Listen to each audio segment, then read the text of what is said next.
अस्सलाम वालेकुम नाज़रीन, जैसा कि आप लोगों को इल्म है, इस्लामाबाद जलसे के बाद पाकिस्तान तहरीक इंसाफ के बहुत सारे एमएनएस को गिरफ़्तार किया गया, उनमें आमिर डोगर भी शामिल हैं। तो आज आमिर डोगर ने असम्बली में आके अपना खिताब किया, स्पीकर साहब से मुखातिब हुए और अपनी सारी रुदात उसने सुनाई कि किस तरह हमारे साथ ज़्यादती की गई। आमिर डोगर कह रहा है कि मैं 6:30 बजे स्टेज से नीचे आ गया और 7 बजे मैं जलसागाह छोड़ चुका था, जबकि उसके ऊपर जो पर्चा किया गया वो किया गया कि 11 बजे रात को पुलिस के ऊपर फायरिंग की। तो ये फर्जी कहानियाँ बना बनू के पर्चे किए गए जो बकौल इन सियासतदानों के। बहरहाल आप मेरे चैनल को सब्सक्राइब करें, लाइक करें, बेल आइकन का बटन दबाना है। आइए सुनते हैं आमिर डोगर की तकरीर। पार्टी है जिसके ऊपर अब तक कमोबेश 8,000 मुकदमात दर्ज हो चुके हैं। सर 8,000 मुकदमात एक सियासी पार्टी पर पिछले 2 सालों में दर्ज हुए हैं और ये 6 मुकदमे जो एक ही वकूए के काटे गए हैं, जलसा करने की सज़ा हम पर दी गई है, ये उसके अलावा हैं। सर हम मुकदमात से नहीं डरते ना घबराते। मेरा लीडर इमरान खान आज हक और सच की लड़ाई लड़ रहा है और जेल में बैठा है और हम भी उसी के सिपाही हैं और सर पर कफन बांधकर राय हक के लिए निकले हैं और हम ये सब जुल्म की दीवारें इंशाल्लाह गिराएंगे और फतह हक और सच की होगी। स्पीकर साहब, शाम को 6 बजे पता चला कि पुलिस ने मेन मरकज़ी गेट को घेरा डाल लिया है। मैं दौड़ा हुआ आपके चैम्बर में आया, आप मौजूद नहीं थे। डिप्टी स्पीकर साहब यहाँ हाउस कंडक्ट कर रहे थे। यहाँ से एक मेरे मेंबर शेर अफजल मरवत साहब ने कहा कि मैंने बात करनी है, उन्हें बात की इजाज़त नहीं दी गई। हाउस एडजर्न हो गया। यहाँ पर डॉक्टर तारिक फजल चौधरी साहब से चेयरमैन बैरिस्टर गौहर ने और हमने बात की कि अगर पुलिस हमारे मेंबरान को गिरफ्तार करने आई है तो हमें बताएं, हम हाजिर हैं। सर उन्होंने बात की एसएसपी से, उन्होंने कहा कि ये तो कोई मुजाहरा हो रहा है, शायद शुरका इधर ना आ जाएं, उनकी सिक्योरिटी के लिए। सर हम बाहर निकले, गाड़ियों में बैठे, मैं आगे था, मैं निकल गया, मेरे साथ और बहुत सारे मेंबरान निकल गए, लेकिन शेर अफजल मरवत साहब की गाड़ी को रोका गया और बड़े बुरे अंदाज से उनको गिरफ्तार किया गया। सर जब उनको गिरफ्तार करके ले गए, वो तमाम पुलिस के अफसरान जो खड़े हुए थे, मैं उनके पास गया, मैंने उनको अपना तारुफ कराया। मैंने कहा आमिर डोगर मेरा नाम है, मैं पार्टी का चीफ विप हूँ, इस तरह तमाशा ना बनाएं, ये शाम 7 बजे की बात है। सर आप मुझे बताएं, आपको हमारे कौन से मेंबर हैं जो मतलूब हैं? हम पर्चों से नहीं डरते, हम गिरफ्तारियों से नहीं डरते। आपने मुझे गिरफ्तार करना है, मुझे करें। मैं पौने 4 महीने मैंने उनको कहा कि 11 मई के बाद सख्त अजियत की जेल काट कर आया हूँ, लेकिन मैं अपने रास्ते पर, हक के रास्ते पर खड़ा हूँ, आप मुझे बताएं। उन्होंने कहा नहीं जी नहीं, आप जाएं, हमारे काम में मुदाखलत ना करें, हम आपको खुद बता देंगे, जिसको गिरफ्तार करना होगा हम आपको खुद पता चल जाएगा। सर मैं लॉजिस चला गया, वहाँ एक टॉक शो किया, मुझे बैरिस्टर गौहर साहब का फ़ोन आया कि आप वापस आएँ। मेरे साथ अवैध झक्खड़ साहब थे, अहमद चट्ठा साहब थे। सर हम वापस आए तो सर्विस ब्रांच में 10-12 MNAs मौजूद थे।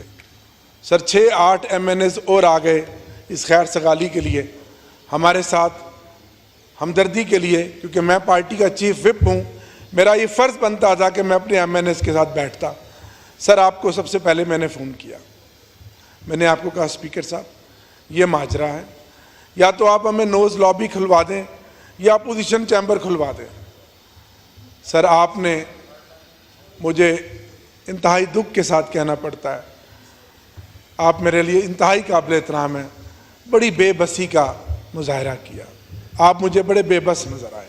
मुझे दुख हुआ कि मेरा स्पीकर, मेरा कस्टोडियन इतना बेबस है। फिर आपकी ज़ैन कुरैशी साहब से बात हुई, सर फिर दोबारा मेरी आपसे बात हुई कुछ देर के बाद। आपने कहा कि आप समेत फ़लाँ मेंबरान जो हैं वो चले जाएं, बाकी मेंबरान की क्लियरेंस नहीं है। तो सर मैं फिर बाहर गया, बैरिस्टर गौहर साहब को लेकर गया। बैरिस्टर गौहर साहब ने मेरे सामने सर मीडिया के सामने गिरफ्तारी दी और किस तरीके से उनको उठाया। सर मैंने फिर उन SHO से पूछा कि मुझे बताएं, आपको जैन कुरैशी चाहिए, आपको वकास अकरम चाहिए, हामिद रज़ा चाहिए, हम ले आते हैं। आप इसका मुहासरा छोड़ें, आप आगे से हट जाए। उन्होंने कहा नहीं, आप हमारे काम में मुदाखलत ना की, बल्कि मेरे साथ बदतमीज़ी की। मैं सर वापस आया, फिर वापस आकर बैठा। सर आपके साथ फिर रब्ता हुआ।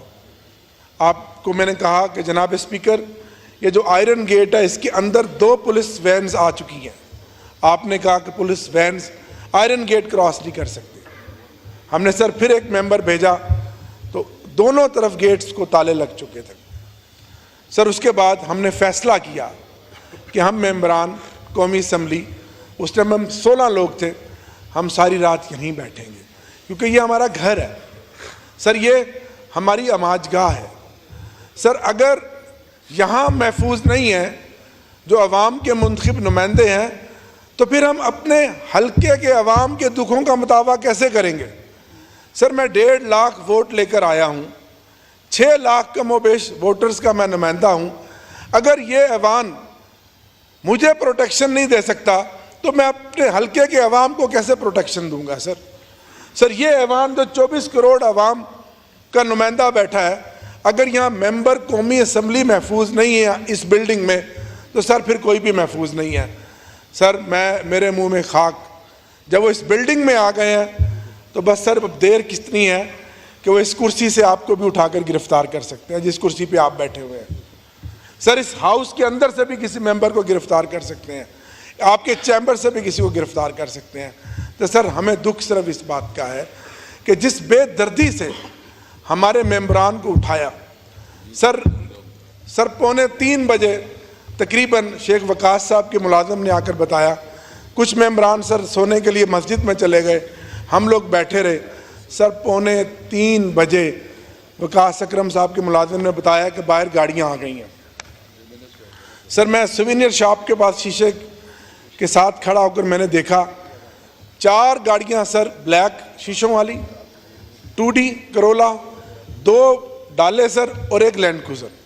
सर 30 से 40 लोग निकले जिन्होंने नकाब पहने हुए थे और मैं सर दौड़ के दोबारा सर्विस ब्रांच में आ गया और मैंने अपने साथियों को कहा कि आप लोग ऊपर जाएं ताकि ये अंदर आ रहे हैं। सर वो अंदर आए, जैसे ही वो अंदर आए सर बिजली चली गई पार्लियामेंट की। सर उसके बाद सबसे पहले नोटिस ब्रांच में, सर्विस ब्रांच में मेरे पास आए। मैंने उनको अपना तारुफ कराया। मैंने कहा मैं आमिर डोगर मेंबर कौमी असम्बली हूँ, बाहर 2 दफ़ा गेट पर गया हूँ, आपने उस वक्त हमारी बात नहीं मानी, आप बिल्डिंग के अंदर आ गए, आपने इतनी जुर्रत की है, ये मेरा उनसे मुकालमा है। वो कहते हैं आपको नहीं पता, आप क्या बात करते हैं, चले हमारे साथ। एक बंदे ने यहाँ से बाजू पकड़ा, एक ने यहाँ से बाजू पकड़ा, मेरे मोबाइल लिए, कोड मांगा, कोड मैं देने लगा, मुझसे बदतमीज़ी की। मैंने कहा बदतमीज़ी नहीं करें, ये पार्लियामेंट की बिल्डिंग अंदर आप खड़े हुए हैं। उन्होंने कहा छोड़ें पार्लियामेंट वगैरह, आगे लगो। सर अभी मैं आगे जा ही रहा था, मेन गेट के सामने मैंने देखा मस्जिद से सर इस तरह गिरेबान पकड़ के सर इस तरह, ये मौलाना नसीम साहब बैठे हैं सर, इनको मस्जिद के अंदर से ला रहे थे। ये MNA है सर, ये बन्नू शहर से मुंतखब MNA है सर। सबसे पहले हम दोनों को पकड़ा और पहली गाड़ी में बिठा दिया स्पीकर साहब। उसके बाद फिर सिलसिला शुरू होता चला गया जो वकास अकरम साहब ने कहा। 1.5 घंटा सर ये सिलसिला रहा। सर जब हम आपसे कहते हैं, आप कहते हैं कि अमला नहीं मिल रहा, लॉबी नहीं खुल सकती, अपोजिशन चैम्बर नहीं खुल सकता, सर लाइट बुझाने और जलाने वाला भी आ जाता है, सर चाबियां भी मिल जाती हैं, और सर जब हमें गाड़ियों में डालकर बाहर एस्टेब्लिशमेंट ऑफिस वाले गेट पे लेकर जाया जाता है, वो गेट भी खुल जाता है और उस गेट के सामने आपकी जो सिक्योरिटी है वो सारे वहाँ खड़े हैं।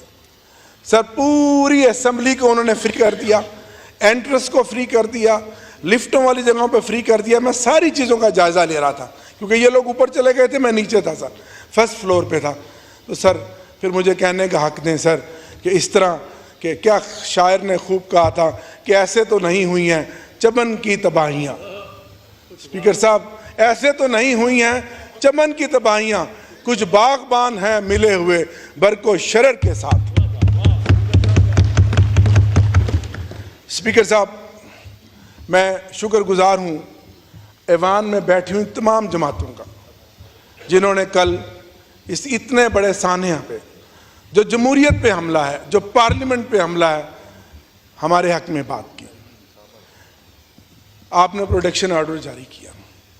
सर मैं ये समझता हूँ कि ये बात यहाँ तक नहीं रुकनी चाहिए, हमें आगे बढ़ना चाहिए। जो आपने ये कमेटी बनाई है सर, इस कमेटी को अगर आपने इफेक्टिव करना है तो सर इसकी सरबराही कोई मिनिस्टर ना करे, इसकी सरबराही सर अपोजिशन में से किसी को करवाएं, या स्पीकर साहब आप खुद करें, या जो हमारे एलाइज हैं आपके गवर्नमेंट के एलाइज हैं उसमें से कोई सीनियर मेंबर करे, अगर आपने इसको इफेक्टिव बनाना है। सर ये कैसे हो सकता है कि मुनसफ भी आप और मुद्दई भी आप, किसे वकील करें किसे मुनसफी चाहें, ऐसे नहीं हो सकता। जो आपका पहला जो वो था ना जी जो सेनेट चेयरमैन था जी। और सर आखिर में मेरे बाकी साथियों ने भी बात करनी है। सर कितनी अफसोस और कितना इस कानून का मजाक है स्पीकर साहब कि हम 6 MNAs उन 5 FIRs में मुलजिम नहीं हैं। ना मैं मुलजिम हूँ, ना मेरे साथ अवैध जखड़ साहब मुलजिम हैं, ना शाह आहद साहब मुलजिम हैं, ना जुबैर खान साहब मुलजिम हैं, ना मौलाना नसीम साहब, ना यूसुफ साहब। सर हम तो अपने साथियों के साथ बैठे थे। सर गिरफ्तार हमें 3 रातें पहले किया और सर FIR कल काटी गई। सर इससे बड़ा कोई जंगल का कानून होगा सर? सर मैंने कल अपने बयान में कहा कि 6 बजे जलसा आम से मेरा नाम पुकारा गया, 5 मिनट मैंने स्पीच की और सर 6:30 बजे मैं स्टेज से उतरकर 7 बजे मैं जलसा आम से बाहर था। और मैंने कहा सर मेरे ये 2 फ़ोन थे, आप CDR के ज़रिए रिकॉर्ड निकलवाएं और मेरी लोकेशन का चेक करें। और सर मुझ पर जो FIR काटी जा रही है वो रात 11 बजे की, कि रात 11 बजे मैंने पुलिस पे फायरिंग की है जो इस जलूस को मुंतशिर करना चाहते थे। सर इससे ज़्यादा कोई जुल्म होगा? सर मेरा मुकदमा सिर्फ आपसे है, आप मेरे कस्टोडियन हैं और अभी आपने बात की सर कि मैं अंदर जाके सोचूंगा, तो सर मेरे जहन में एक शेर आया जो मैं आपको सुनाता हूँ सर, और अपनी बात का ख़त्म करता हूँ कि ए तायर लाहौती उस रिज्क से मौत अच्छी, ए तायर लाहौती उस रिज्क से मौत अच्छी जिस रिज्क से आती हो परवाज में कोताही। बहुत शुक्रिया। जैन कुरैशी साहब, आप इसके बाद फिर हम कल पे ले जाएंगे। जैन सर मुख्तलिफ